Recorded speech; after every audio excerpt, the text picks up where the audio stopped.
নমস্কার, Surajit academy YouTube চ্যানেলে আপনাদের স্বাগত জানাই এবং যারা ফেসবুক থেকে দেখছেন আপনাদেরকেও স্বাগত জানাই। আপনারা আমার চ্যানেলের মাধ্যমে যে ধরনের খবর দেখতে আপনারা অভ্যস্ত বা আমি আপনাদেরকে যে ধরনের খবর শোনাতে অভ্যস্ত, এই মুহূর্তে ভালো কোনো খবর আপনারা শুনে খুশি হবেন, আপনাদের ভালো লাগবে এমন কোনো খবর সেভাবে না থাকার কারণে আমি কিন্তু কন্টিনিউ খবর করছি না, মানে একদিন দুদিন ছাড়া ছাড়া আপনাদেরকে আমি খবর দিচ্ছি। তার কারণ হচ্ছে যে খবরগুলো আপনাদের ভালো লাগবে না সেই ধরনের খবর করার ইচ্ছে আমার নেই। ভালো কোনো খবর থাকলে আপনাদের জন্য আমি নিয়ে আসি, সেই কারণে একটু ব্রেকডাউন হচ্ছে। আপনারা অনেকেই কমেন্টে লিখছেন যে দাদা আপনি দুদিন হলো খবর দেননি, সেই কারণে আপনাদের মেসেজে আপনাদের অনুরোধে আজকের যে প্রতিবেদন এই মুহূর্তে আপনাদের সামনে আমি পেশ করতে চলেছি দুটো প্রধান বিষয় নিয়ে। প্রথমত, যারা আপনারা অন্নপূর্ণা যোজনার টাকা পেয়ে গেছেন, মানে আপনারা দুটো কিস্তি পেতে পারেন, এই মুহূর্তে জুন এবং জুলাইয়ের দুটো কিস্তি দেওয়া হয়েছে। যারা দুটো পেয়ে গেছেন কিংবা অনেকে শুধু জুন পেয়েছেন জুলাইতে পাননি, আবার অনেকে জুনে পাননি জুলাইতে পেয়েছেন। অতএব যারা একটা কিংবা দুটো ইনস্টলমেন্ট যারা পেয়েছেন, আপনাদের মধ্যে অনেককেই এই টাকা আবারও ফেরত দিতে হবে, তার মানসিকভাবে প্রস্তুতি নিয়ে নিন। কেন বলছে এই কথাটা, কাদেরকে ফেরত দিতে হবে, ডিটেলসে জানাবো। দু নম্বরে যেটা জানাবো যে বর্তমান সরকারের আমলে কোনো সরকারি প্রকল্পের সুবিধা নিতে গেলে আপনি 10 বার ভাববেন, তারপর সিদ্ধান্ত নেবেন। এই কথাটা কেন বলছি, আপনারা অনেকে বলবেন যে আমি বোধহয় সরকারের বিরোধিতা করছি। মোটেও নয়, আমার সেরকম কোনো উদ্দেশ্যই নেই। কিন্তু বর্তমান পরিস্থিতি এসে যা দাঁড়িয়েছে এই অন্নপূর্ণা যোজনাকে ঘিরে, তেমনটাই মানুষকে ভাবতে হচ্ছে, ভাবাচ্ছেও, ভাবা প্রয়োজন হয়ে পড়েছে। যুক্তি দিয়ে বোঝাবো, তারপরে আপনারা কমেন্টে এসে লিখবেন যে আমি এটা ভুল বলেছি। প্রথমে বলি, অন্নপূর্ণা যোজনা যারা টাকা পেয়েছেন আপনাদেরকে ফেরত দিতে হবে। কাদের ফেরত দিতে হবে?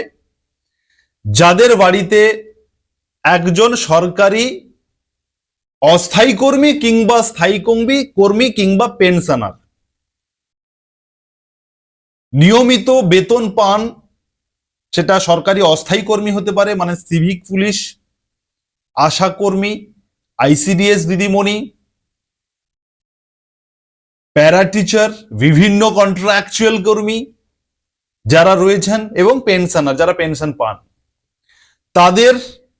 তাদের মধ্যে যারা অন্নপূর্ণা যোজনা পেয়ে গেছেন তাদেরকে ফেরত দিতে হবে এবং তাদের ফ্যামিলির মেম্বারদের ফেরত দিতে হবে।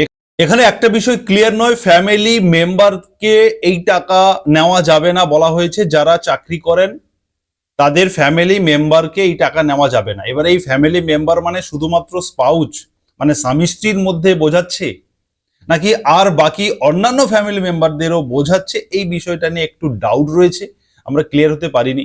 তবে যদি শুধুমাত্র স্পাউসকেই আমরা ধরি, তাহলে আপনি স্বামী হিসেবে সরকারি কোনো চাকরি করেন, সেটা সিভিক পুলিশ হতে পারে করেন, বা কোনো অন্যান্য কোনো ডিপার্টমেন্টে আপনি কন্ট্রাকচুয়াল কর্মী কিংবা চাকরি করেন কম বেতনের, আপনার স্ত্রী অন্নপূর্ণা টাকাটা পেয়েছে, তাহলে আপনার স্ত্রীকে সেই টাকা ফেরত দিতে হবে। আর যদি পুরো ফ্যামিলি মেম্বার কথাটা যদি এটা কারেক্ট হয়ে যায়, তাহলে আপনার সঙ্গে সঙ্গে, মানে আপনি পুরুষ হিসেবে যদি চাকরি করেন, আপনার স্ত্রী পাবে না, আপনার মা পাবে না, আপনার বোন পাবে না, আপনার বাড়ির অন্যান্য মেম্বার যদি থাকে বৌদি পাবেন না, একই ফ্যামিলি যদি হয়ে থাকেন। আর যদি শুধুমাত্র স্পাউচের কথা হয়ে থাকে, তাহলে আপনি যদি পুরুষ হিসেবে চাকরি করেন, পুরুষ, তাহলে আপনার স্ত্রী পাবে না। এভাবে কিন্তু অন্নপূর্ণা যোজনার যারা টাকা পেয়েছেন, লাস্ট যে বিজ্ঞপ্তিটা প্রকাশ করা হয়েছে সরকারিভাবে 8 তারিখ 8 জুলাইতে যে নোটিশ প্রকাশ করা হয়েছে, সেই নোটিশ অনুযায়ী আপনাকে টাকা ফেরত দিতে হবে। কিন্তু এখানে একটা প্রশ্ন আমি আপনাদেরকে করব, যে এই অন্নপূর্ণা যোজনার টাকা ফেরত দেওয়ার যে লাস্ট 8 তারিখের যে নোটিশ, এই নোটিশটা যদি আপনারা শুরুতেই বলে দিতেন, শুরুতেই দিয়ে দিতেন, তাহলে অনেকে এই প্রকল্পে আবেদন করতেন না, এই প্রকল্পে অনেকে আবেদন করতেন না। এবারে ধরুন, এবারে যেটা অরিজিনাল ফ্যাক্ট, এই অন্নপূর্ণা যোজনার টাকা কাদের অ্যাকাউন্টে ঢুকেছে? বাড়ির মহিলাদের অ্যাকাউন্টে ঢুকেছে। টাকাটা দেওয়া হয়েছে জুন মাসে, জুনের 3 তারিখ প্রথম টাকা দেওয়া হয়েছিল, আবার জুলাইয়ের 1 তারিখ টাকা দেওয়া হয়েছে। আর এই নোটিফিকেশনটা প্রকাশ করা হয়েছে কবে? 8 তারিখ, 8 জুলাই। তার মানে টাকা আগে দিয়ে দেওয়া হয়েছে, তারপরে নোটিশ প্রকাশ করা হচ্ছে একাধিক ক্রাইটেরিয়া নিয়ে, যে আপনাকে এই ক্রাইটেরিয়ার মধ্যে না হলে আপনাকে টাকা ফেরত দিতে হবে। এবারে ধরুন আপনার বাড়ির মহিলা সেই টাকা পেয়েছেন, টাকা কি মানুষ গুছিয়ে রেখেছে, সবাই জমা করে রেখেছে? সেই টাকাটা তুলে ব্যাংক থেকে তুলে নিয়ে তিনি সংসারের কাজে খরচ করেছেন, নিজের ব্যক্তিগত কাজে খরচ করেছেন, ছেলের পড়াশোনার জন্য খরচ করেছেন, খরচ তো হয়ে গেছে। এখন বলা হচ্ছে টাকা আপনাকে ফেরত দিতে হবে। যারা 8 তারিখের নোটিফিকেশন অনুযায়ী ক্রাইটেরিয়া মেনে যারা আবেদন করেননি, যারা টাকা পেয়ে গেছেন অযোগ্য। এবারে বলুন, এই টাকা ফেরত দেওয়ার জন্য কি ওই মহিলা কি করবেন? উনি তো হাউস ওয়াইফ ছিলেন, উনি 6,000 টাকা দুটো ইনস্টলমেন্ট যদি পেয়ে যান, 6,000 টাকা উনি কিভাবে ফেরত দেবেন? কাজ করতে যেতে হবে ওনাকে লোকের বাড়িতে, লোকের বাড়িতে কাজ করতে যেতে হবে, নাহলে কোথাও গিয়ে কাজকর্ম করে টাকা তো ফেরত আনতে হবে, নাহলে ওই টাকা উনি পাবেন কোথায়? উনি যদি বাড়ির কাউকে বলেন যে এই টাকা ফেরত দিতে হবে, তিনার হাজবেন্ডকে যদি বলেন, তিনার বাবাকে যদি বলেন, যে কাউকে যদি বলেন, খুব স্বাভাবিকভাবে সংসারে অশান্তি। টাকা তো খরচ হয়ে গেছে, এখনই 6,000 টাকা কোথায় পাবো? এই জায়গাটাতে আমার বক্তব্য যে আপনারা টাকা যেহেতু প্রকল্প চালু করছেন, প্রকল্প অ্যাপ্লিকেশন নেওয়ার আগে আপনাদেরকে আপনাদের পুরো ক্রাইটেরিয়া এবং গাইডলাইন প্রকাশ করে দেওয়া উচিত। আপনারা টাকা দিয়ে দিলেন, ধরুন 1 বছর ধরে টাকা দিলেন, 1 বছর পরে গাইডলাইন আনছেন, তাহলে 1 বছরে 36,000 টাকা পেয়ে যাওয়ার পরে তাকে আবার টাকা ফেরত দিতে হবে? এই সিস্টেমটা কি ঠিক? এটা আমার প্রশ্ন।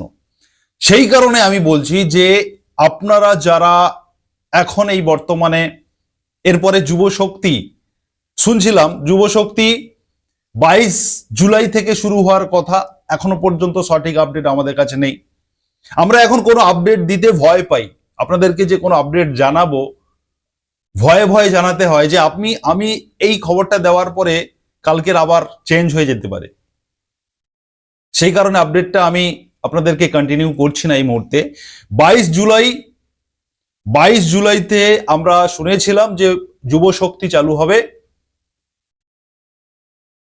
সেটা এখনো অবধি আমাদের কাছে সঠিক আপডেট এসে পৌঁছায়নি, এলে আপনারা আমরা জানাবো। কিন্তু এখানেও একটা বক্তব্য, একটা কথাই বলবো, যে আবেদন করার আগে 10 বার ভাববেন যে এই টাকা নেবেন কিনা। কারণ টাকা আপনি পেয়ে যাবেন, তারপরে আবার কোথায় কোন নোটিশ বেরিয়ে যাবে, টাকা ফেরত দিতে হবে, একাধিক ক্রাইটেরিয়ার নোটিশ বেরিয়ে যাবে, টাকা দিয়ে দেওয়ার পরে আবার টাকা ফেরতের ক্রাইটেরিয়া নোটিশ আসবে। এই জায়গাগুলোতে আমি আপনাদেরকে সতর্ক করতে চাইছি, এবং সরকারের উদ্দেশ্যেও আমার বক্তব্য যে আপনারা প্রথমেই একটা ক্রাইটেরিয়া বেঁধে দিন, এবং সেটাই হবে ফাইনাল ক্রাইটেরিয়া। সেই ক্রাইটেরিয়া মেনে যারা মনে করবে যে আমি যোগ্য, তারা আবেদন করবে, যারা মনে করবে আমি যোগ্য না, তারা করবেন না। তারপরেও যারা করবেন সেটা আলাদা বিষয়। কিন্তু অন্নপূর্ণা যোজনার ক্ষেত্রে তো পুরো বিষয়টা অন্যরকম হয়ে গেছে। প্রথমে টাকা দিয়ে দেওয়া হয়েছে, প্রথমে একটা নোটিফিকেশন আপনাদেরকে বলে রাখি, 19/5/2026 যে নোটিফিকেশন প্রকাশ করা হয়েছিল, সেখানে বলা হয়েছিল 25 থেকে 60 বছরের মধ্যে বয়স হতে হবে, এবং যিনি অন্নপূর্ণাতে আবেদন করবেন তিনি যেন কোনো সরকারি কাজে যুক্ত না থাকেন, এই পর্যন্ত বেস্ট ছিল। তিনি যেন ইনকাম ট্যাক্স না দেন, এই 3টে ক্রাইটেরিয়া মেনে নিয়ে সবাই ফর্ম ফিল আপ করেছিল। কিন্তু টাকা 2 কিস্তি দেওয়ার পরে 8/7/2026 বিজ্ঞপ্তি মানুষের ঘুম কেড়ে নিয়েছে। এখন যারা টাকা পেয়ে টাকা খরচ করে দিয়েছেন, যারা, তাদেরকে আবার চিন্তা করতে হচ্ছে এই টাকা কোথা থেকে আবার ফেরত দেব। এই ছিল আজকের প্রতিবেদন, দুটো বিষয়, যে টাকা অন্নপূর্ণা যোজনাতে কাদের ফেরত দিতে হবে, এবং বর্তমানে কোনো প্রকল্প নেওয়ার আগে আপনারা ভেবে চিন্তে প্রকল্পে আবেদন করবেন।